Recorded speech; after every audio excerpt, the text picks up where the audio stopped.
Hey, what's going on, Who That Nation? It is yours truly, TJ Jones, the host of the State of the Saints podcast, back at you once again at the radio station right here at WLGI out here in Hemingway, South Carolina, holding it down here.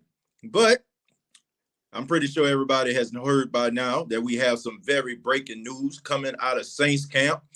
Quarterback Drew Brees will be returning to the lineup this Sunday versus the Kansas City Chiefs, and it could not have come at a better time. Number 9 has missed about 5 weeks dealing with a rib injury, and the Saints in that time span, they managed to win 3 out of the 4 games that he missed. And you know, there's been a lot of unanswered questions, especially at the quarterback position. Some people were high on Taysom Hill's quarterback performance. Some people were low. Some people were in the middle. But now we have stability back at the quarterback position. Number 9 comes back. We know what Drew Brees is. We know what he means to the Saints organization. We know what he means to that offense. We know that he is a glorified or another offensive coordinator that is on the field with his team, and he's going to put the guys in position to succeed. That goes without question. But the question on everyone's mind is, did he come back too soon? Okay, did he come back too soon? Did he come out here and, maybe they just kind of panicked a tad bit? I got to change my logo. I forgot I did an interview yesterday, so bam, there it is. All right. Had to change the logo, man. I actually did something for the radio station using Streamlabs yesterday, and I forgot to change the logo back. But anyway, yeah, we all know what he means, man. We all know what he can do, but is he ready for prime time? Okay, is he ready to go out there and expose those ribs to the front 4 of the Kansas City Chiefs, or expose them to linebackers? Is he ready? First off, I feel like he's not ready to come back. This is my honest and personal opinion. You know what I'm saying? I don't think that he's fully healed. Any doctor that you talk to will tell you that he's not fully healed. But, I do feel like the Saints are going to make the necessary, take the necessary steps in order for him to get back to where he needs to be. I mean, number 1, making sure that he's still rehabbing. Number 2, if he's out there on the field, he's probably going to be wearing, well, ain't no probably about it. He's going to be wearing like a Kevlar vest or something like that, to protect his rib cage area. And it is really going to be up to the offensive line to make sure that he is fully protected, make sure that there will be no remember me shots in this game, no remember me's, no late hits or anything like that, to keep number 9 as clean as possible. The Saints, they have a huge order, man, regardless if Drew Brees was playing in this game or not. The Kansas City Chiefs are a really good football team. They're the Super Bowl champions for a reason, and they only lost 1 game for a reason. It's because they have a very high-powered offense, and they can match up with just about anybody. And no matter how much pressure you put on them, no matter how you start a game, no matter how dominant you look, their game is not over until the clock hit all zeros in the 4th quarter, and you have more points than the Kansas City Chiefs. Patrick Mahomes can get hot really quick. He can go throw the ball down the field. He can erase a deficit in a matter of minutes. So the New Orleans Saints are going to need all hands on deck in order for them to win this football game, rather Drew Brees was playing tonight. I do understand why the Saints have this sense of urgency. When you look at it, they're trying to make sure that they, number 1, win the division. And number 2, they want to make sure that they go into the playoffs not limping. And, I look at the Green Bay Packers, them being the number 1 seed. I look at the Saints and what they have to bring to the table. And I'm not really concerned about home field advantage as much as many other people are. Like I said, the news media is trying to make home field advantage seem like it's just the biggest thing since sliced toast bread this year. But in reality, it just makes absolutely no sense. So the biggest inconvenience from a team that is traveling on the road has absolutely nothing to do with the crowd noise like it would in years past. The only inconvenience you would have is basically traveling from one place to another. If you go out there to Lambeau Field, the only thing you have to think about that is cold. You don't have to worry about crowd noise. You don't have to worry about snap count. The only thing that you have to worry about is focusing on your assignment. So even if the Saints don't get home field advantage, I don't feel like this is the end of the world. And let's just say that the Saints end up finishing, number two, being a number two seed. The Saints will still get 2 straight home games in the playoffs. So, and who's to say that they won't get a third? See, everybody just assuming that the Green Bay Packers, if they have a first round bye, the team that goes up against the Packers would end up losing to the Packers, and the NFC Championship will go through Green Bay. Look, the Green Bay Packers aren't an exception to the rule. I mean, they can lose. Am I missing something? So if you have the number two seed, there's a strong possibility that the New Orleans Saints can get 3 straight home games in the playoffs, right? If the Green Bay Packers end up being the number one seed, and let's just say that, I don't know, maybe the Washington football team goes up to Lambeau, or maybe the Seattle Seahawks go up to Lambeau and end up knocking off they end up knocking off the Green Bay Packers. Who's to say that the New Orleans Saints, if they win their games, we still can't host the NFC Championship game? It's not far-fetched. It's not like one NFC team is better than the other NFC team. That is just the narrative that they try to have, and that's something that really bothers me with the entire news outlet, man. Everybody is trying to make it seem like the Saints are just hopeless. Everybody trying to make it seem like the Saints didn't play nobody. Everybody trying to make it seem like the Saints can't win on the road. It is just absolutely ridiculous, these narratives that they come up with, and people take them and run with them. And if you look at the whole entire picture, if you just remove the veil, you will see the smoke and mirrors that the media is trying to come up with. And I know every show it seems like I'm taking shots at the media, but it's just a fact, man. I'll give you a prime example. On yesterday's episode of Get Up on ESPN, they were talking about this same narrative about the Green Bay Packers, the Saints traveling on the road in the NFC Championship game. The topic was about Kansas City and the Saints, of course, this game.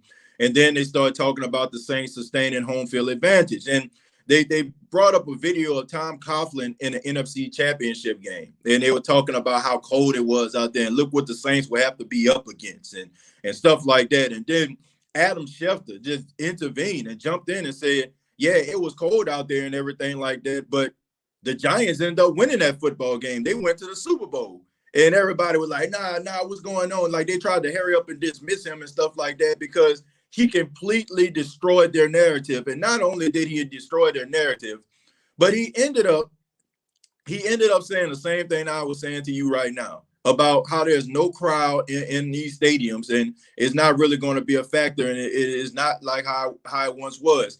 And the rest of the guys that were on the panel were trying to shush him and stuff like that, and trying to talk over him. That's what the media does, man. They try to lay these little nuggets down for other people that are fans of other teams to come in here and bring these narratives to you. But like I said, if you clear back the veil, man, you'll realize that a lot of this stuff that the media is talking about, it has a lot to do with them just trying to make sure that you tune in and try to keep these storylines alive. Look, I'm not concerned about that. The only thing I'm worried about the Saints going into the playoffs. If the Saints go up in there and they win these football games, I'm just sick and tired of watching the Saints have a really good football team go to the playoffs and forget how to play football. That's my main focus. Going to the playoffs, winning these games, and doing what you need to do in order for you to sustain success in the postseason. And hopefully you can get yourself to the Super Bowl and let the best team win. All right. So that's my opening statement. Just want to go ahead and put that out there. Go ahead and open the floor to some of you, see what you all have to say. We're going to start with Kim. Kim says, I like us better on the road, to be honest. Yeah.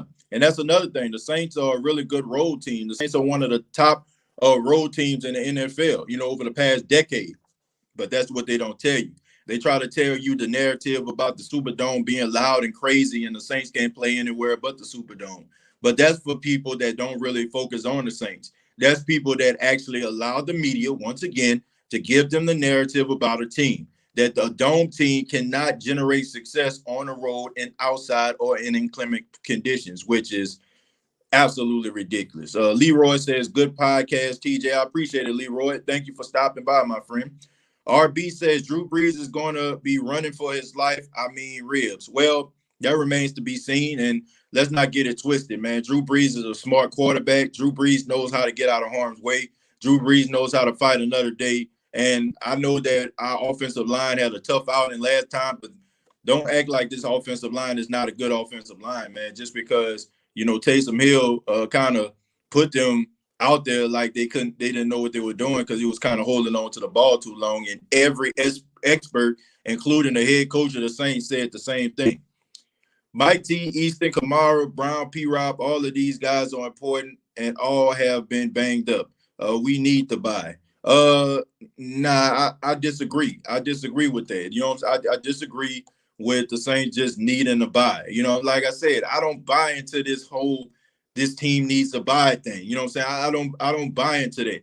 Like, I've seen teams that have buys go out there and play sluggish and end up losing in the divisional round. We've seen this a couple years ago with the Dallas Cowboys. I mean, we've seen teams that have first round buys come out and lose football games. There is no proof. You know what I'm saying? Like, there's no proof that a team that gets a buy, you know what I'm saying, has 100% chance to win, the Super Bowl championship. Look, a buy will only be good if it was like a season like none other. Like, if we had crowds at these stadiums, if we had fans in the stands, then I would be like, yeah, okay, cool. We need first round bye, but I really don't. I really don't see that. I really don't see the need of a first round bye this season. I really don't.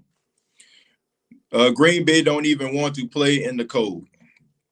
Well, I disagree with that. I disagree with that. I mean, they play in the cold every single year, so I don't think they have a problem with it at this point.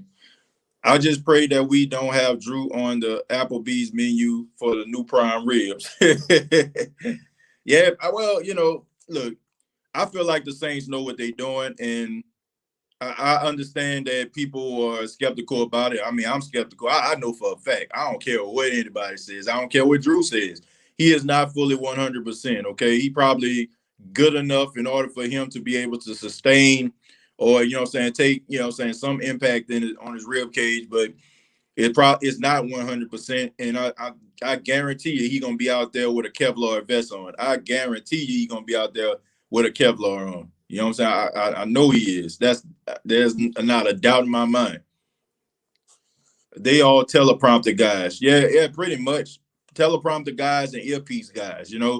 When they be having those earpieces in their ears, man, those be producers talking to them. And when they mispronounce someone's name, when they blurt out a incorrect stat, that person is right there to try to clean it up, to make these guys sound better than what they actually are, which I have no problem with, man. But I just have a problem with how people try to spin things and they make it about themselves and they all about hot takes and they're not about telling the audience the truth or trying to give the audience an opportunity to absorb certain type of information. It's all about narratives. It's all about bringing what you want to the table. It's all about kind of watching, dropping down little nuggets and watching the place implode, so to speak. Like that's what it's all about. Everybody is trying to put themselves out there. Everybody is trying to be the next big star on television. Everybody's trying to sustain success, and everybody seems to want to be Skip Bayless or Stephen A. Smith, which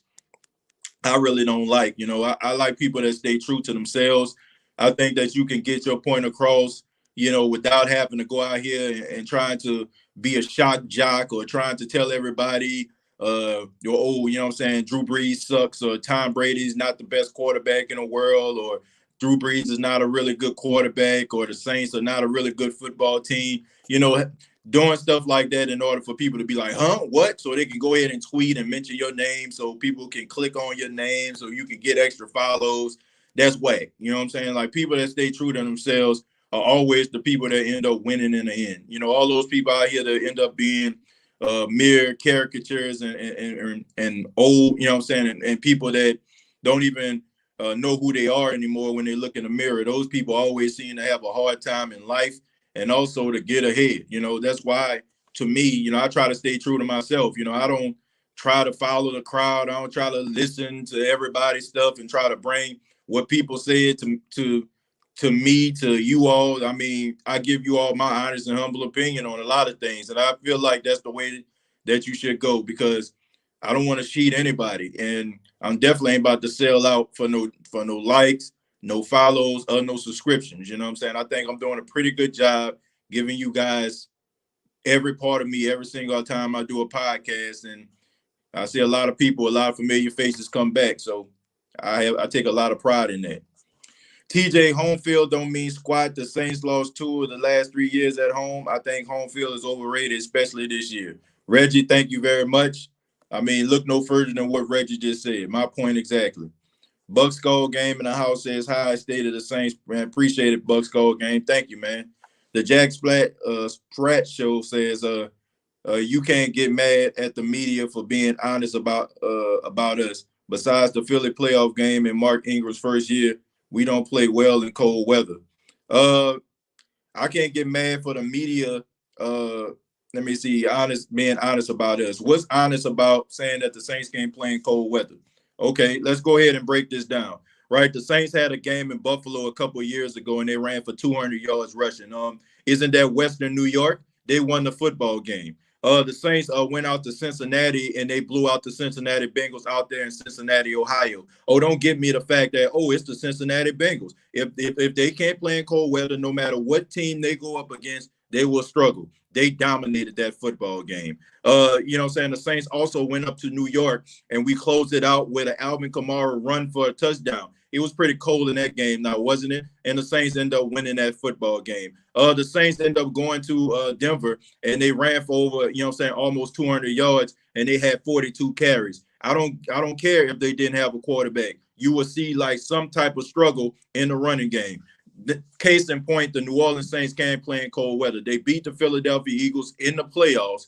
You know what I'm saying? And that's pretty much all I got to say about that. Anybody that think that the Saints can't go on the road and win in the playoffs, look, go ahead and buy that narrative all you want to. I just gave you scenarios within the last 3 years of the Saints going into cold environments and end up winning football games. So I don't want to hear that stuff. I remember the Saints in December a couple years ago, if I'm not mistaken, didn't they blow out the Pittsburgh Steelers in Heinz Field in December on a cold winter day? Don't give me that stuff about dome teams don't know how to play in cold weather situations. Like I said before, the media tries to create these narratives, and if you don't peel back the veil, they will have you believe in these things. I'm sorry, but it is what it is. The Saints can play in cold weather. I just proved that. Thank you very much. Moving on. Tim, thank you very much for the $5. Says TJ Jones, another morning podcast I made on time. Is Drew healthy for the game? Well, I think that he can play in the game. Of course, he's going to play in the game, but they're going to have to protect him, man. They're going to have to protect him, and I think they're going to be up to the task. I think they're going to be up to the task. So, I really truly believe that it's going to be tough for them, man. But they just gotta handle their business. They got to handle their business. Casey says, Breeze wants a piece of KC. And also, man, thank you very much for the $4.99, man, the $4.99 donation that came up. Thank you so much. Breeze wants a piece of KC. He got a chip on his shoulder from when Patrick Mahomes got MVP over him, 100% or not. I think this is a personal for Breeze, but he won't admit it. He wants a piece of KC. There's more to it than what they're saying, in my opinion. Casey, I think it's more than what you're saying, but I think you're looking at it differently. Sean Payton said something on the podcast of Huddle and Flow with Jim Trotter and Steve Weiss, and he said that Jameis has an opportunity and Taysom will have opportunity once Drew Brees retires, and he pretty much confirmed that this is Drew Brees' last year. So Drew Brees wants, before he retires, to go up against a guy that a lot of people are considering to be the future of the NFL, and this may be his last opportunity. Well, this may be or will be his last opportunity to go after Patrick Mahomes. So I think that's a little bit of what this is all about. I think that's one of the main reasons why he decided to come on back, and play in this game. Sad Scott says, Peter spit at Landry, shaking my head. That's dirty, no cap. Yeah, man, Marcus Peters, man, God bless the brother. He a good football player, but, man, he has a lot of issues, man, a lot of personal issues that he needs to deal with. I remember a couple years ago how he went up into the stands and got into the face of somebody heckling him. And, it's a bunch of stuff, man. Him about to fight on the field at the end of the game. And Man, he's an emotional guy, but sometimes you got to put them emotions in check, man. Make you look kind of crazy. Keith says at this point, TJ, I don't care about the 1 seed no more. At this point, that's on the Saints. They lost it. So now it's time to go out here and take what you want. If you really it's really Super Bowl or bust, because ain't no breezes next year. Yeah, man. You know, you got to go out there and handle your business. Yeah, you got to go out there and handle your business. You keep Brees safe by running the ball, and we can run the ball on the Chiefs. 35 carries win us the game. Yeah, and also you control the time of possession as well. You know, that's something that the Chiefs, have struggled with was, stopping the run. So the Saints run the ball really well. So it's going to be a really good game. To me, if the Saints think about running the football, you might see a lot more carries. We a dome team that's not used to playing outdoors on grass, so home field is very important. It's not about the fans, it's about the outdoor environment. Why are people saying this? Where's your proof? Where's the proof? Like where is the proof that the Saints can't play outdoors? Somebody please tell me, am I missing something? Am I missing something? The Saints are one of the best road teams in all of football in the past decade. What are we talking about here? Where's the proof that the Saints cannot play outside? Where's the proof? Where's the proof that the Saints just melt under, outside environment? Where's this proof? Where's that? That's all I'm saying. Like, why are we taking what the media is telling us and bringing it back? What are we doing here, man? Where's the beef? Where is the beef, folks? I'm not dissing anybody. I'm not trying to disrespect anybody. I understand people have their opinions, but all I'm saying is, where is the proof that the Saints can't play outdoors? Where is that? In the words of my grandfather, why is that? Where is that, man? You know what I'm saying? where is the proof that these guys can't play outside, man? I just want to know, man. Somebody please tell me. We need to use the power run game. You ever thought of throwing your podcast on Amazon, Spotify, iHeartRadio, etc.? Jeffrey, man, I'm on all of those things, man. Every last one of them. Every last one of those I am on, okay? You can check out the State of the Saints podcast on iTunes, Spotify, iHeartRadio, Amazon, everywhere, man. Everywhere you get your podcast. You can even ask Alexa to play the State of the Saints podcast, and they'll come up, man. We out here, Jeff. We out here, man. But I appreciate it, man. If it's another podcast platform that I'm probably not aware of, feel free to put it down, man. I'll submit that so I can try to see if my podcast can make it. John says, I do not trust the Saints medical team. Look how many players have been misdiagnosed. On the other hand, do you think Drew will put his own health at risk? Look, if Drew does that, then it's up to the Saints to make sure that doesn't happen. But I do agree with it, John. That's something that I thought about, man. We can't look past what happened with Delvin Breaux, when he was misdiagnosed. And, now I think he has a lawsuit with the team right now. So, yeah, man, some of these doctors out here, man, they have the best interest of the team more so than the best interest of the player. But this is the thing, man. I trust Drew Brees, and I think he trusts his body. Look, the thing about it is, like,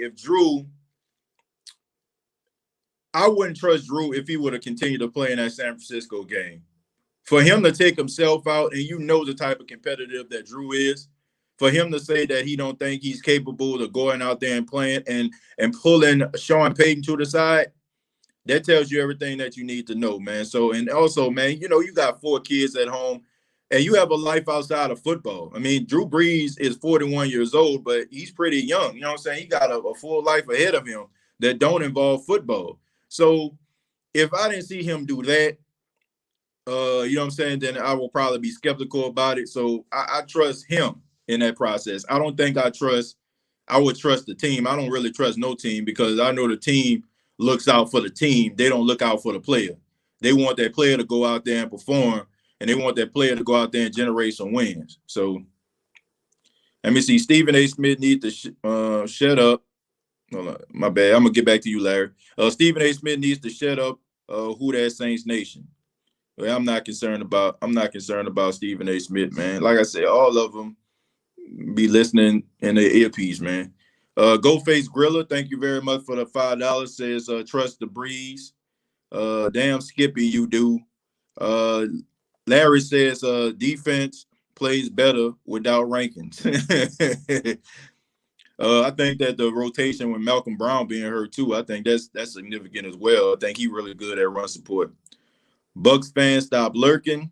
Dada Saints #1 says, "Who that? My quarterback is back." Ernest says, "If he dies, he dies." Ivan Drago. I guess you're referring to the coaching staff bringing these players in. Mr. Realist says, "I wouldn't mind if O-line gets 5 face mask penalties. Don't let Drew get speared." The Jack Sprad Show says, "Playoffs." Idris says, "I'm a Chiefs fan. That's why I said that." I don't know exactly what you said, my friend. I'm sorry if I missed your comment. Kevin Cobbin says, "Don't forget about Chicago." Exactly. Thank you. Thank you. Just adding on to the narrative. The Bengals don't have an indoor practice facility. Jack Spread says not regular season. Well, they only played like only a few games on the road, right? You know what I'm saying? They only played a few games on the road. So I don't know, man. Like I said, it narratives have a matter of changing. And the Saints in the last couple of years ain't really had those many road playoff games. What they played against Seattle, they played against the 49ers, and what they played against who am I missing? The Vikings. You know what I'm saying? But man, all of those games, they were in there like to the end. It didn't like it wasn't like, oh man, I'm cold, man. This last drive, bro. I don't think I can do this. All those games came down to the last drive, for the exception of that Seattle game. I mean, they just got whooped out there, man. I ain't gonna lie. It was just Seattle's year. You know what I'm saying? I don't think anybody would have beaten Seattle anyway. They were just red hot. But that game against the 49ers, that was right there. Minnesota, that was an indoor game. Philadelphia, they won that game. You know, so I don't know, man. Like I said, I feel like this team can play anywhere.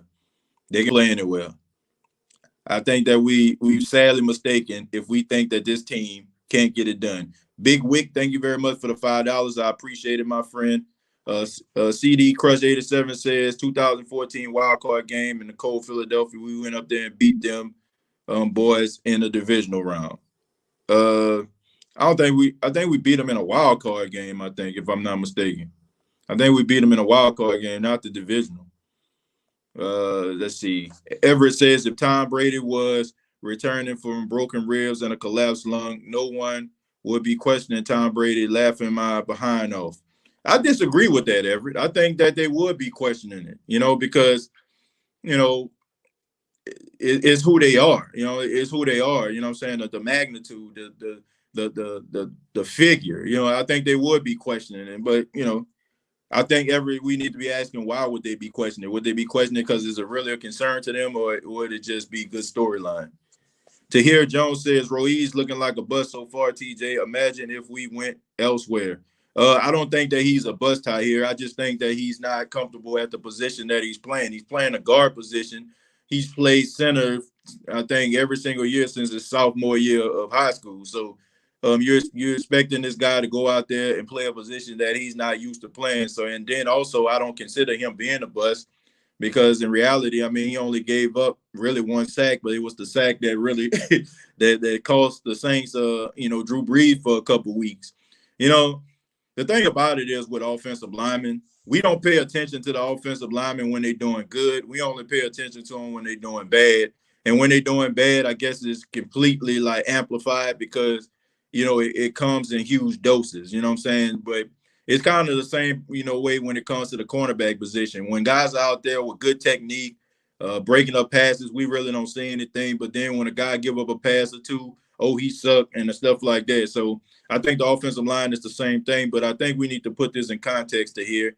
You have a right to criticize, him playing that position, but we also have to acknowledge the fact that that's not his position in which he's comfortable with.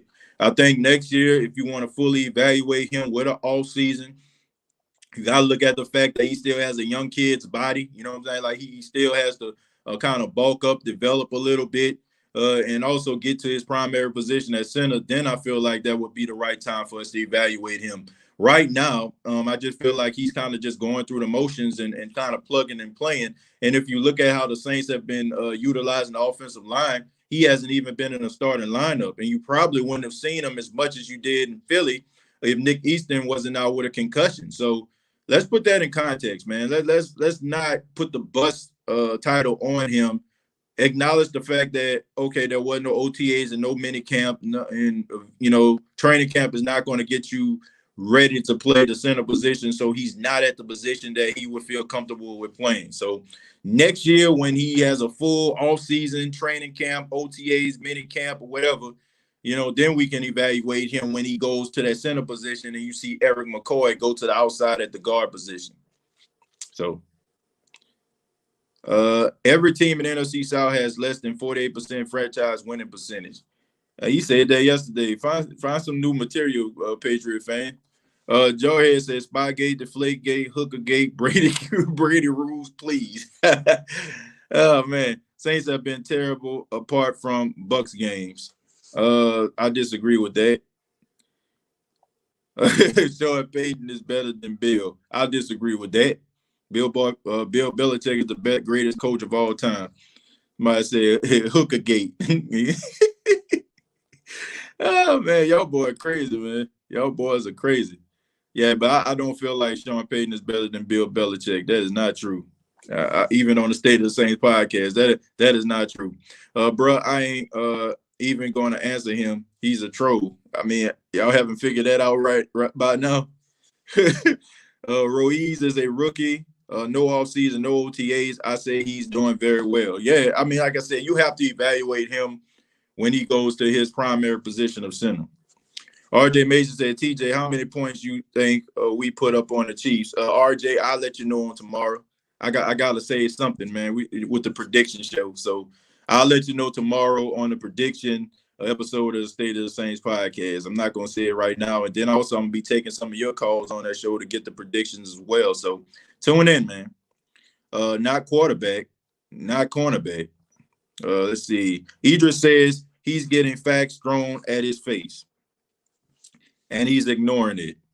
Reeves is still a rookie. Idris laughing his behind off. Rob says, do you think our secondary is doing okay, CJ? They say getting too many PIs, and Lattimore gives up the big play often. I think our secondary is doing really well. And I think for weeks, we haven't said anything about this secondary. So why should we start talking about them now? Like I have an issue with that. You know what I'm saying? Not you in particular, Rob. That's a good question, but I just want to tell you why I feel this way. I think that we always try to nitpick when this team loses. We always try to nitpick when this team loses, and I don't hear these same type of comments when this team is winning. And that bothers me because I feel like in the midst of losses, we always try to criticize this, but when we're winning, we don't say anything at all. We don't talk about some of the the deficiencies that we see. We don't talk about some of the shortcomings. We don't talk about those things at all. Okay, we don't talk about that. We don't address those things. So why is it that when the Saints lose, all of a sudden, like everything is just like a avalanche? If we have these same problems, then we should address them in victory as well. I don't think that this team has an issue with the secondary. I mean, they've been playing pretty well. They went up against a high-powered team, and I want people to understand this, okay? They went up against the Tampa Bay Buccaneers team that were dropping 46 and 38 and 40 and, on these other teams, and they only held them to 3 points. The Atlanta Falcons, before the Saints played them, they dropped 44 points on the Las Vegas Raiders. So, I mean, I don't know what to tell you. You know what I'm saying? These teams have some really good talent. They got some really good talent out there. So, I mean, look, no secondary is out here, taking the world by storm. Nobody is the Seattle Seahawks secondary. Nobody is the Cleveland Browns back in the day with Marty Schottenheimer was their coach when they had two of the best cornerbacks in football. Nobody is doing these type of things, this year. Okay, a lot of teams are bend but don't break, but I like what the Saints are doing. I think these guys were playing with a lot of confidence. I like the amnesia aspect. When they give up a big play, they don't let it get to them. They go back and they continue to battle. So I don't have an issue with that, man. All I'm saying is we got to be consistent, folks. We gotta make sure that we're not being prisoners of the moments, and we got to make sure that we're not overreacting when it comes to players. Okay, so I like to reserve my judgment. I think that this team does some things really well, And if you ask me, like, have I seen improvements from players in the secondary this season, I would say absolutely. You can say that C.J. Gardner-Johnson is a much better player defensively than he was in his rookie year. You can say that Marcus Williams has become a much better tackler than he has been in years past.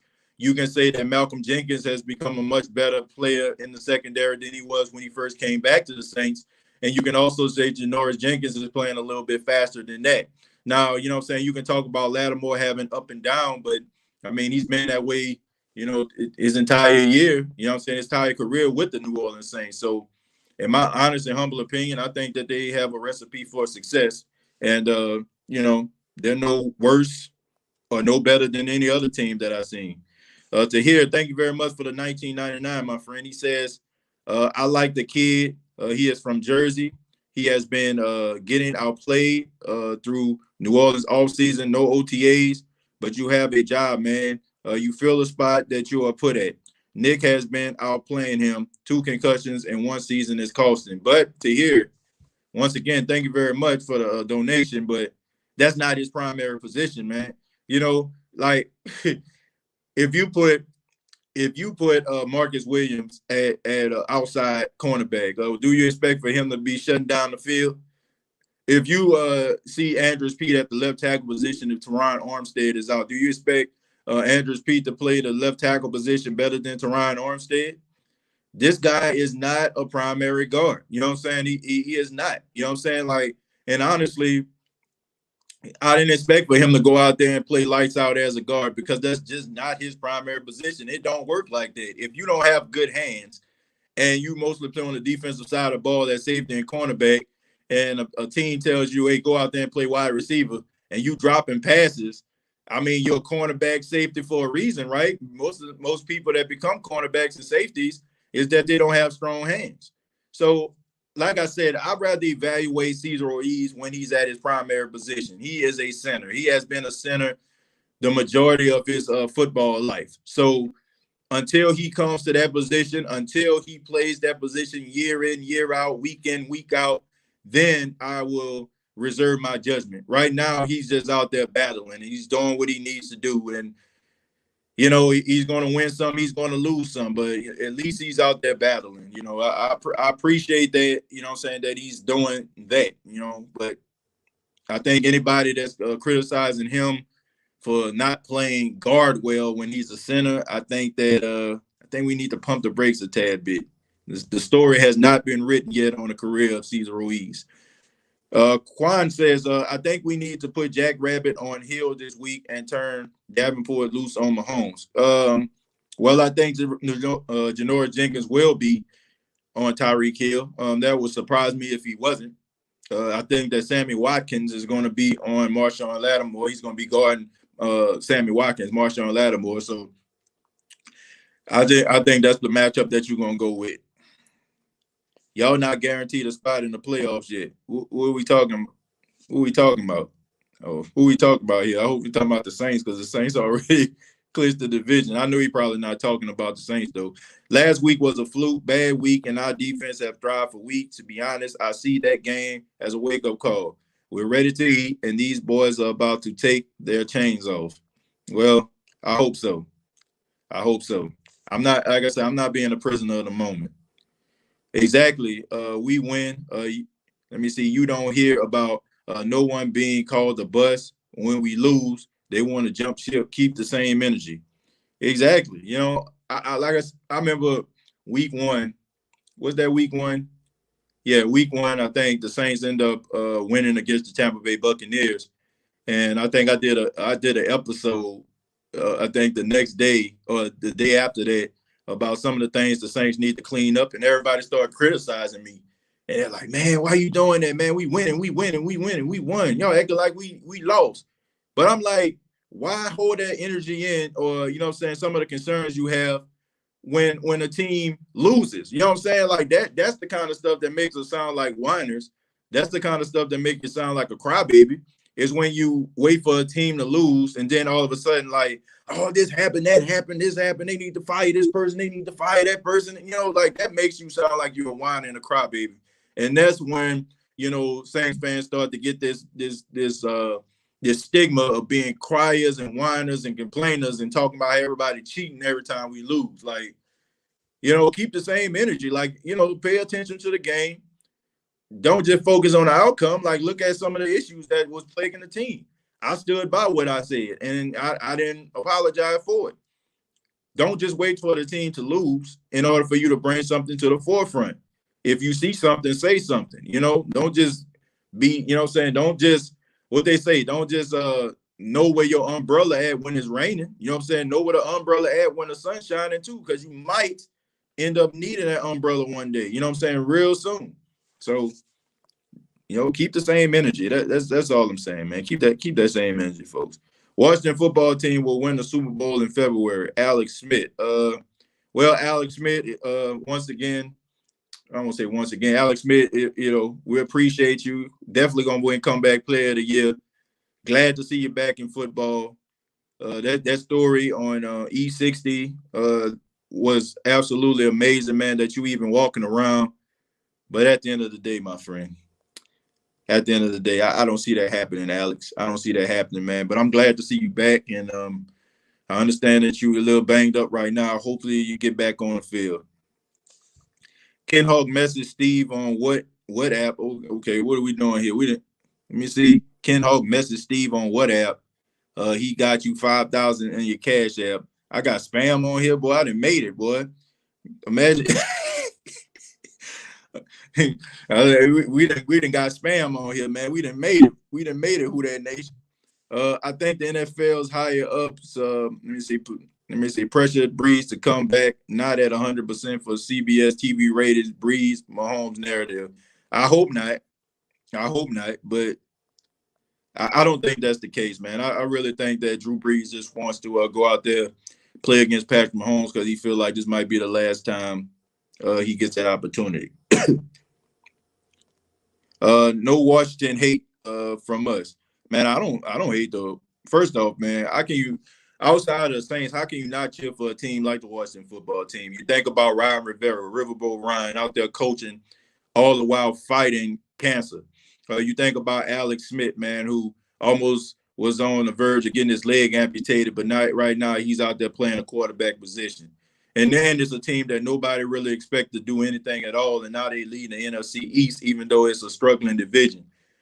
I like the Washington football team. I got a lot of respect for a lot of the guys on that team, and some of those stories are just absolutely remarkable, man. So, unless they playing the Saints, and I root for the success of Ron Rivera and Alex Smith, no doubt about that. But I ain't got no hate.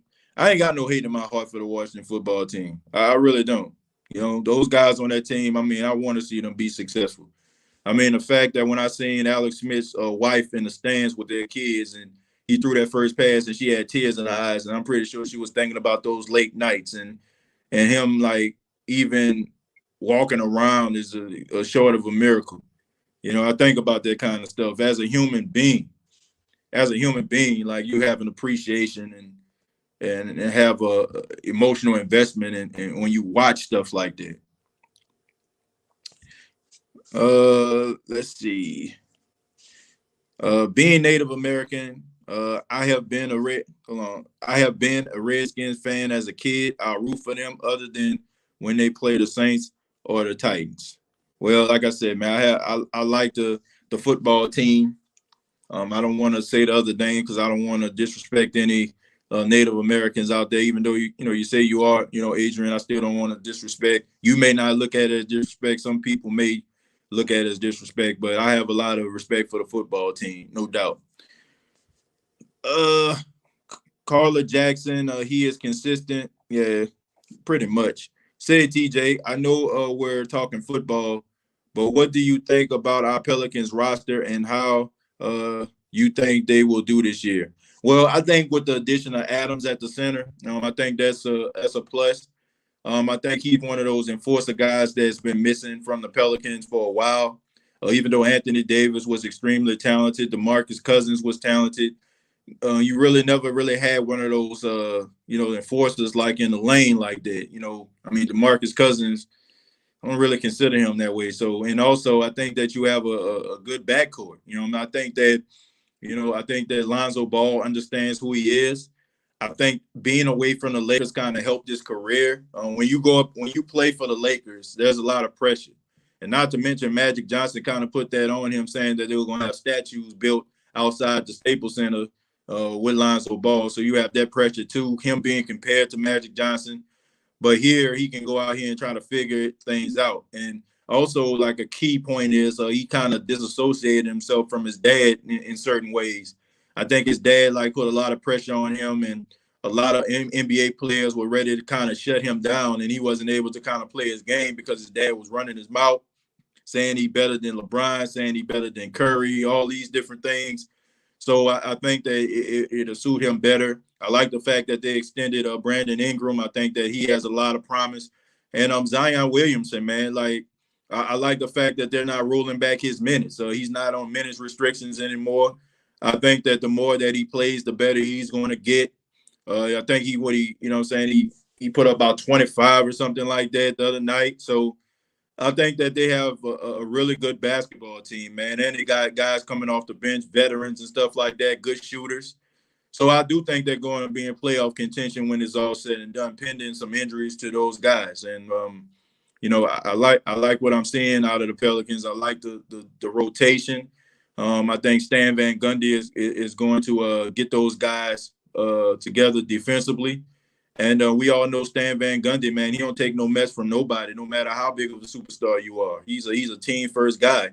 And we seen him take a team like the Orlando Magic to the NBA Finals when all they had was Dwight Howard and Hedo Turkoglu. So I think it's going to be a good year. I think it's going to be a good year for the Pelicans, no doubt about it.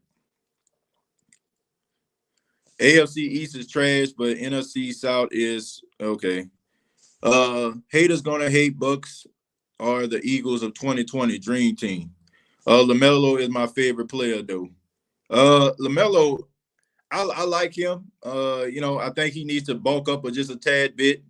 I like his range. I think he's a good shooter. I mean, he played pretty well the other night. I think the Charlotte Hornets got a guy that can facilitate, and I think that he can get a little bit better. I still think he has this little clunky shooting rotation, but I think that's gonna get better. And like I said, once he kind of bulks up, he gets his grown man body. I think he'll be a little bit better. But I like the move, man. I think that it was a good pick by the Charlotte Hornets. TJ, what key matchups will you be looking at on Sunday? For me, it's Travis Kelce versus our linebackers. I don't think Travis Kelce is going to go up against the linebackers. I think Travis Kelce is probably going to go up against they're probably going to put Ceedee Deuce on him or Malcolm Jenkins. I think that if you see him going up against a linebacker, he's going to win that matchup. So I think they respect him enough. It's almost similar to when Jimmy Graham was the primary receiver for the Saints, and I think they played the Patriots one year, and they put Aqib Talib on him. They had him out there following him. So I think that he's going to demand the respect of a cornerback or a safety more so than a linebacker. You put somebody like Demario Davis on somebody like Jack Doyle, or you put him on somebody like, I don't know, I'm trying to think of a guy, Mark Andrews or something like that. You put them on guys that are not really runners, but they just got big bodies and they can catch balls as possession type receivers. Travis Kelce is a little bit different from that. He's more of a Jimmy Graham type tight end. So you put guys that can run on a guy like him. Good morning, TJ. How do you think JSU will do this year? Question coming from Southern University alum. Well, James, I think they're gonna do pretty well. Only thing I'm just saying though, I just hope that those envelopes that they're giving out to these players ain't got no names on them, if you know what I mean. Like they're getting players, they're getting these recruits, these 3- and 4-star recruits, and they're getting them from these universities. All I'm saying is, I hope that those envelopes don't have no names on them. And I just leave it at that. But nevertheless, I think they're going to have a good season. I think that Deion Sanders, I think his presence just alone is going to have guys out there playing well. They're going to be playing loose. They're going to be playing with confidence. But once again, I have to say it again. I just hope those envelopes didn't have no names on them. Malcolm Jenkins got cooked by Darren Waller. Hopefully he learned from that game. Well, I just think that he was young in his system. Ever since that game, he hasn't played the same.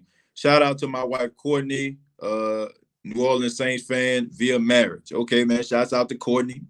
Appreciate you. Thank you for stopping by, man. And shouts out to Courtney once again. Ray says looking forward to them stopping the game once Breeze hits 80,000. Well, I don't want that. Please don't stop the game. Please don't stop the game. We don't need the game to be stopped. Yeah, just keep playing. TJ, do you think Saints beat Chiefs now? Drew Brees back. I'll let you know Bucks Gold game on the next edition of the State of the Saints podcast predictions. Let's see. Already read that one. Let's throw back up, see if I missed any on that one. Neon Dion is tearing it up. The early choice pick at JSU. Return to winning football on the way. Go Tigers. Yeah. Like I said, as long as the envelopes don't have no names on them. Oh man, I that's the only concern I have. Defense plays better without Rankins. I think you said that before. I don't know, man. I think he's a good player. I think he's a good player. I just think they just had a bad outing. But anyway, but I think that the offensive line is going to keep up Drew Brees. They're going to have him stay up. I don't think that you're going to see him getting sacked and everything like that. I think that Drew Brees and Taysom Hill are two different quarterbacks. Taysom Hill held the ball too long, which caused him to get sacked. He ran himself into the sack a couple times. We all know that Drew Brees, if he don't see nobody, he's gonna throw it at the running back's feet. He's gonna throw that ball out of bounds. He is going to throw the ball at the ground. He's going to do something, to make sure that he doesn't give up a sack because he understands those yards are very, very important. There is nowhere in the world, unless it was just something that he just could not help, that you would see that Drew Brees would be giving up a sack that late in the game. You just don't see that kind of stuff. You don't see Drew Brees giving up no sack late in the game like that when the game on the line. You rarely see stuff like that. So, TJ, is Malcolm Brown playing this weekend? I'm not sure. I will have to check the injury report, but according to that injury, man, it was pretty significant. So it would surprise me if he did. Facts, he's been practicing. Go Saints, who that? He's going to hide in the basement. Last season, he was shut down. Lattimore. Yeah, he did play much better. Well, he was up and down last season as well, man. He had some good games, had some bad games, but that's most cornerbacks, man. Like that's most cornerbacks having good and bad games. I just think that the expectation that we have for Marshawn Lattimore, we expect for him to shut down guys every game. That's the narrative about him. But I mean, he had some bad games. I hope he don't come back if we win. He would do us all a favor. Hopefully, Breeze brings that Chopper Styles morale back to the team, and they aren't looking depressed on the sidelines. I hope they don't. Drew Brees equals TJ. I don't know what that means. You have to clarify on that. I don't think I'm not nowhere near Drew Brees in no way, shape, or form. Do you think Thomas will play? Yes. Yeah, I do think he's going to play. Any given Sunday? Yeah, any given Sunday. Any given Sunday, you can beat anybody. I think that's been proven. Now, he does us a favor by coming back, TJ, getting more traction in the YouTube algorithm. Bless up.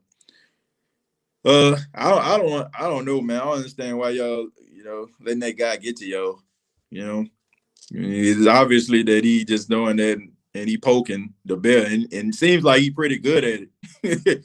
Offense needs to keep two tighter. When I said stop the game, I meant stopping the game to recognize history being broken like they did versus Washington. But that was different, though. I mean, he became the all-time leading passer, passing somebody that's not playing anymore. Like now the record belongs to him. Like, honestly, he just kind of setting his own pace right now. So I don't see it's necessary for him to do that. If you want to acknowledge on the telecast, fine. But to stop the game. Oh, he reached 80,000 yards. Nah, I'm good. I'm good, man. He means TJ the GOAT too. Well, I appreciate that, man. I appreciate the kind words. I appreciate everybody that loves the podcast. I appreciate everybody stopping by. It's always extremely humbling. It's always extremely humbling, man, when I have so many people stop by and give their well wishes and talk about how much they love the podcast. Y'all don't know how much that means to me as a person that does this all the time and and has a lot of fun doing it, man. It's just like somebody just watching you have fun. This is how I feel about this podcast. Best podcast out there. Once you start taking calls, I'm calling in. Well, I take calls on weekends, man. I take calls during the predictions and also the post game. That's when I take the phone calls. During the week, I normally don't take phone calls because most of the time I'm probably at the station and stuff like that. So I don't take phone calls. It's more like interactive, and I do that also because sometimes when I take calls, it causes me to neglect, and I don't mean to neglect, but it causes me to neglect the comments. So I try to show love to everybody, the phone calls as well as the comments. So hopefully, when we do take those phone calls over the weekend, we hear from you. But I appreciate those kind words. That means a lot. Check out Demario Davis on Trust Levels. Oh, I already checked that out, man. Demario Davis, I already thought he was a great human being. That podcast just confirmed it for me. Big Sean PD said, just got in and heard the news that Drew is playing Sunday. I think it's too soon, and we should save him for the playoffs. I think a lot of people echo your sentiments, Big Sean, but I just think that Drew Brees probably thought about Patrick Mahomes, and this might be his last time playing against him. I think that played a huge role. That a ginormous, humongous role in him coming back. I think if they probably would have been going up against somebody like, I don't know,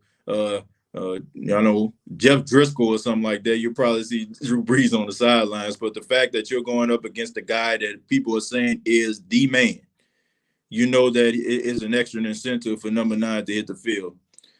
The best podcast ever. You guys are right. I appreciate that, Joe. I appreciate that. Thank you, man. Kevin says how to call in. Well, normally, I send a link out and, people click on it and they call in and chime in, but not on this edition, man. Like I said, I'm doing a prediction show on tomorrow evening. So feel free to stop by. I'm going to be taking calls. We're going to be talking about the Saints Chiefs game. I'm going to give the prediction scores. We're going to talk about the key players, the key matchups, and all that kind of stuff. So tomorrow I will be taking phone calls.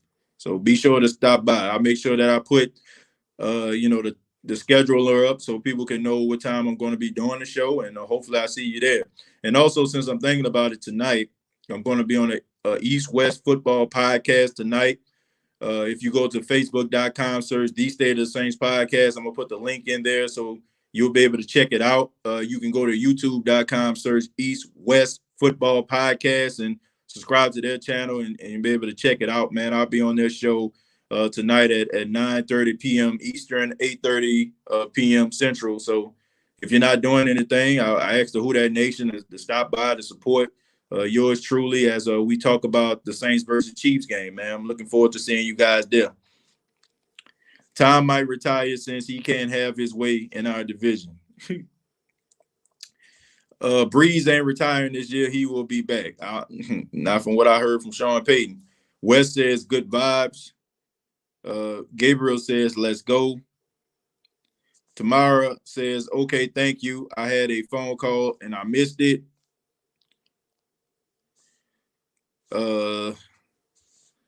What about Will Lutz turkey toe? Well, hopefully he can correct some of those issues, man. It is becoming alarming. So hopefully he can be able to kind of, weather the storm. What's up with Michael Thomas? Did he get hurt again? I think they just kind of taking it easy on him. It will be the Alvin Kamara game. And then another thing, not only was it the ankle, it was a hamstring too. So those hamstrings can be a tad bit funny. They can be a tad bit funny, man. I'm gonna be at the stream tonight for sure, bro. I'm putting the notice in. Let me see. Running errands now, but listening. It's all good, Jerry. Appreciate it, man. Thank you for stopping by. Damian says, TJ, I can't believe Drew rushed back like that.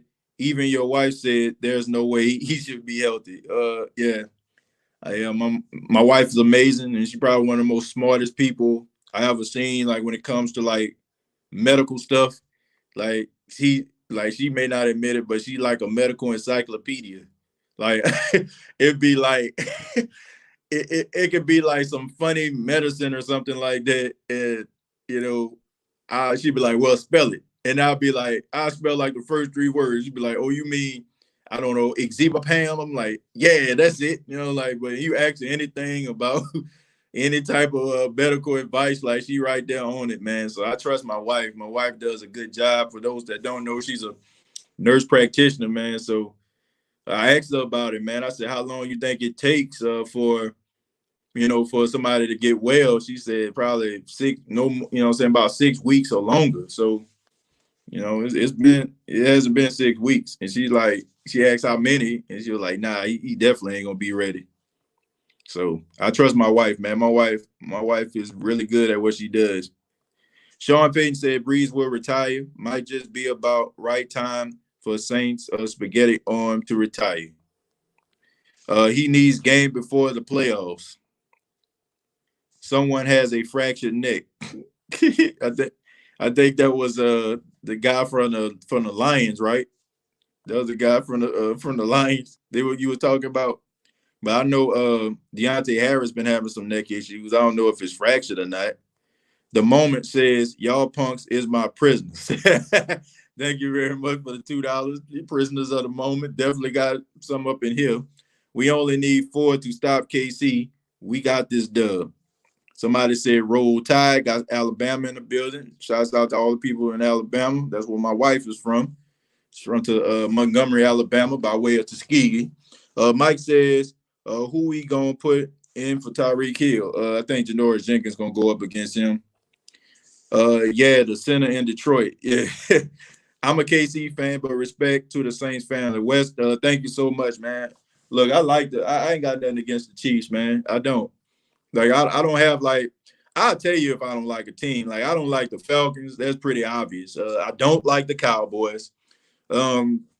Those teams right there, man, I just can't roll with, okay? Even Tampa, you know what I'm saying? Like, I don't hate Tampa. I just like their fans. Their fans act as if, like they've been doing something. Like what bothers me about Tampa fans is they don't really understand football like that. A lot of them don't. You have a fair share of them that do, but it's like their analysis is almost borderline trolling. Like their analysis is like borderline trolling. Like they don't really come through with no type of facts. It's just mostly trolling, just to make other teams mad. But I don't even really just dislike them like that. And Carolina living here, seeing Carolina Panthers fans, I don't really have an issue with them like that. I don't. And maybe, you know what I'm saying, I'm just Mr. Optimism. Maybe I am, you know what I'm saying? But I just don't, for the exception of the Cowboys, for the exception of the Falcons, every other team, even the Vikings, you know what I'm saying? Like, I can't even say I don't like the Vikings. Like, I really can't. You know what I'm saying? Like, they just had, you know what I'm saying? They just always seem like they're on the receiving end of some type of historical moment at the, you know what I'm saying, at the hands of the Saints. Well, the Saints are always on the receiving end, you know what I'm saying, on the behalf of the Vikings. I mean, but I don't dislike them. You know, I mean, I want the Saints to beat them.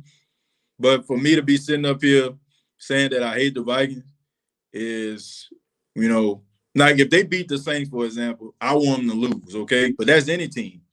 Any team in the playoffs. So, but if you beat the Saints in the playoff, I don't want to see you win it all. I don't. But the Falcons and the Cowboy fans can go sit down somewhere. Who that family must respect from me. I think we overlooked the Eagles and low-key been preparing for this game for 2 weeks. Wouldn't surprise me, Felipe. Wouldn't surprise me at all. KC fan base is cool. Yeah, I ain't got no problem with them. 2 tight end protection for Brees. My neighbors on East Side are Cowboy fans. Man, God bless you, man. God bless you. I know that got to be something. I like the Chiefs. I only hate two teams, Atlanta and the Cowboys. Cowboys and the Falcons are the most delusional fans ever. Believe it or not, I hear a lot of people around town talking about Tyreek Hill, TJ, but I'm more concerned about Kelsey. I'm not concerned about Tyreek Hill. I mean, just call me naive. I just think that the way teams play him is just absolutely ridiculous. I think that that's just insane the way that they play him. Like zero coverage, man to man. Like, are you kidding me? You gonna go up against a guy that runs like a 4.2 40, you gonna do man to man on him? Well, you deserve to get beat. Put a safety on top. You gotta have cover too. You know what I'm saying? You can't let that dude get behind you. So shame on them. I don't fear him though. I really don't. I don't fear him to a point where I just feel like, he just. I don't feel like people are like he the best receiver in football. I don't believe that. I just think he can take the top off the defense. I feel like with Tyreek Hill, I think he got about 3 or 4 years. I mean, he reminds me a lot. He reminds me a lot of Deshaun Jackson. That's who he reminds me of. How Deshaun Jackson, when he was young, like he was blowing past people and he was catching everything. And then, like once he started getting older and stuff like that, and couldn't take the top off the defense, he kind of sputtered off. That's the way I feel about him. I think he's gonna have some great years, some really good years. He's gonna be in that conversation, but over the course of time, I don't feel like he's gonna be able to sustain that success towards a Hall of Fame career. True Warrior pedigree. I know for a fact Drew isn't completely healed, and he's still letting it hang like he said beginning of the season. Yeah, like I said, I just think that he wants to go out there and play against Patrick Mahomes, and this could be his last chance to do it. Leanne, and also thank you very much, Ike, for the $4.99. Leanne says yes to play Tyreek like they haven't seen what he can do. Yeah. I mean, he takes the top off the defense. Why are you playing him man-to-man coverage? Unless you got a safety that's running a 4.2 like him. Maybe then you can probably go up against him or something like that, but I doubt it. Rob says, are you at work right now? Yeah, I'm at work, man. I'm at the radio station right now. Right here in front of the board. But yeah, I'm here, man. So the best thing about it, being here at work, it's kind of laid back for the most part. Most of my stuff is just about prepping and doing like production stuff, like putting out interviews, commercials, and stuff like that before my show comes on at 2 p.m. What's up, TJ? What it do? What's going on, Randy? Appreciate you stopping by. Sprung Out Pricey says Tariq is a great route runner and got better hands than Deshaun, in my opinion. I think Deshaun Jackson was a really good route runner, and he was extremely fast, can take the top off the defense. But like I said, I just wonder, like, when these guys start to get older and they start to slow down, would they be able to generate and sustain success? I think there's a reason why you don't see guys that run 4.2s inside the Hall of Fame. You don't see that. It's always the guys that are crisp route runners, and even the guys that really get the big contracts from year to year. They always be the guys that run good routes. It's not always about taking the top off the defense. Those are the guys that end up going to Canton. Those are the guys that end up playing in the league for about 12 to 15 years, and they're the guys that always seem to be some of the top players in the National Football League from year to year. So I'm not too much high on guys that just taking the top off the defense. I think they're weapons, but I also think they're an extension on what other guys are doing on the team. Blake, thank you very much for the $5. Says, I would be happy to see a rematch from 2018 in the playoffs. Why? So we can leave no doubt this game. Go Rams. I don't care who the Saints play. I'm confident that the Saints can beat anybody. I don't look at the schedule and like, I want the easiest path to victory possible. Like, if you are that team, you should beat anybody. I've said this before on countless occasions here. If you are that squad, if you are that team, then it shouldn't matter who you play. It should not matter who you go up against. It shouldn't matter who you play. If you are the best team, prove it. We keep asking who gonna check Hill and Kelsey, but who gonna guard Mike? Who can hold Kamara? Don't worry, I'll wait. Exactly. It's a lot of fear in some of these comments, man. I don't know. I don't think that game gonna turn out the way everybody making it out to be. I'll just leave it at that. I'll elaborate on tomorrow. Canton, thank you very much for the $2. Says we ain't got no speedy receivers in our hole. Thank you very much, Canton, for the $2 for clarifying that. You heard it from the Pro Football Hall of Fame. We need to start famous Jameis. Look, Jameis ain't starting, man. Jameis ain't starting. We ain't gonna see Jameis the next year, and it's probably a good idea, folks. If Sean Payton can correct some of the issues with a guy who has a really good arm, that that can extend plays, that can make the Saints a high-powered offense once again because they can, have explosive plays. If you can keep that guy under wraps, in bubble wrap, and don't unwrap, and don't unleash him so everybody can see the improvements that he made, that'll put you in a position where you actually have to pay him more money to keep him around. I say to you, keep the guy on the bench. I think we're missing a very, very important point here. If Sean Payton can help Jameis Winston correct some of the issues, like the interceptions, like the turnovers, the Saints can have themselves a really good quarterback in the future. So maybe Sean Payton feels that way, and Sean Payton seen the same thing happen with Teddy Bridgewater. He don't want history to repeat itself. So everybody's saying, man, Jameis, man, put Jameis in. What if Jameis goes out there? Let's just say, for example, if Drew doesn't play in this game and you don't want Taysom to go out there and you put Jameis in, Jameis goes out there, throw for about 350 yards, 4 touchdowns, and the Saints win the game. What do you think the narrative is going to be? Jameis came into a game against the Super Bowl champions who only lost one game, and he lit it up. And you know what else is going to get lit up? His agent's phone. And you know what the agent's phone is going to say? Well, we want Jameis on this team, man. We want to sign him to a 3-year deal, this, that, and the third. We got this offensive coordinator that's coming in, blah, blah, blah, blah, blah. So for everybody out there saying, I want to see Jameis, man, you have to be careful about these things, man. Football is a game of strategy, and it's not just strategy on the field.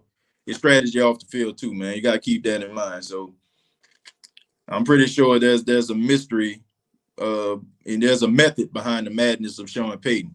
We just need to finish this season healthy as possible. I agree. Y'all must have forgotten that we have the number 1 defense in the league. I think number 2 now because of that performance. We need to run Murray and Kamara a ton Sunday. Wait, did the Rams fan just dip his toe in Saints water? Casey says, I agree, TJ, keep Jameis hush-hush. Don't need a Teddy situation, respecting itself. Agreed 100%. Yeah, I mean, I put it to you like this, man. You ever seen one of them movies where, you see those go-kart movies and, you have the little kids who are getting ready for this go-kart race, and all of a sudden the friends show up to this guy, one of the kids' garages, and the garage is down, and all of a sudden they knock on the garage and the kid comes out abruptly and he's like, well, I want you to come in there because I don't want to show you what I got cooking up for the go-kart race. And the kid's like, I wonder what he has. And they looking through the glass and he got sheets in front of the glass and stuff like that, covering it up, making sure that nobody can see it, because when it comes to this go-kart race, he gonna wow him out, he gonna blow him out of the water, and he know that he is. And he don't want anybody to see what he has so they can make these necessary corrections. That's what I feel, okay? Sean Payton is in the garage with the sheets covering up the glass and putting this thing under wraps, in my opinion.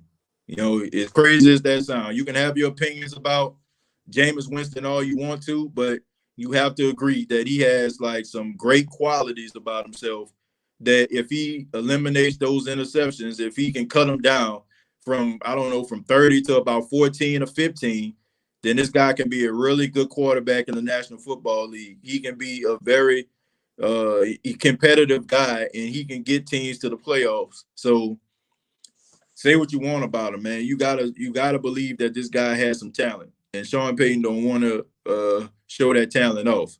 I'm telling you, I do not. You don't want to see that. You don't want to see that. For just you don't want if you fix Jameis Winston.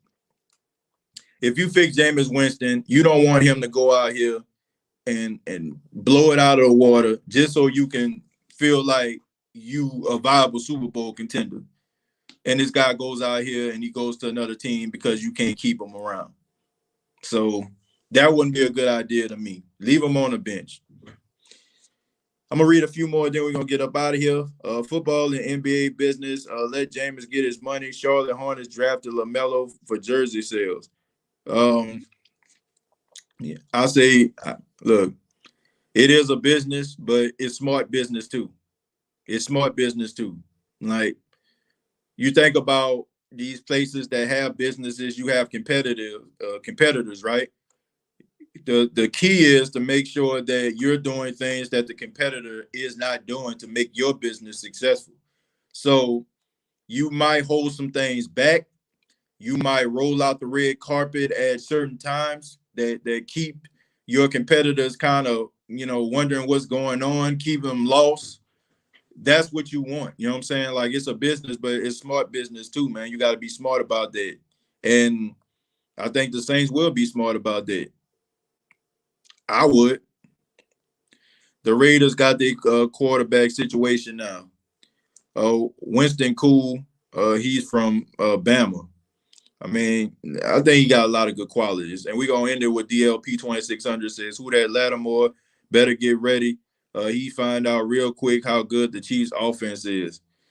Well, I think he will be ready. I think the team going to be ready. They have a tendency of rising to the occasion when they play games like this, especially when everybody's saying that they're not good enough. Who did they play? They always seem to come out and play with their hair on fire when they back against the wall. So who knows?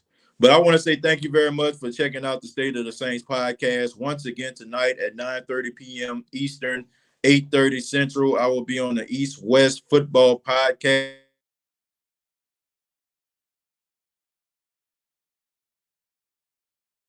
So please subscribe to the YouTube channel, youtube.com. Search The State of the Saints Podcast. Facebook.com. Search The State of the Saints Podcast. Previous episodes available on iTunes, Spotify, iHeartRadio, and Anchor FM. Look forward to talking to you all on tomorrow to discuss the.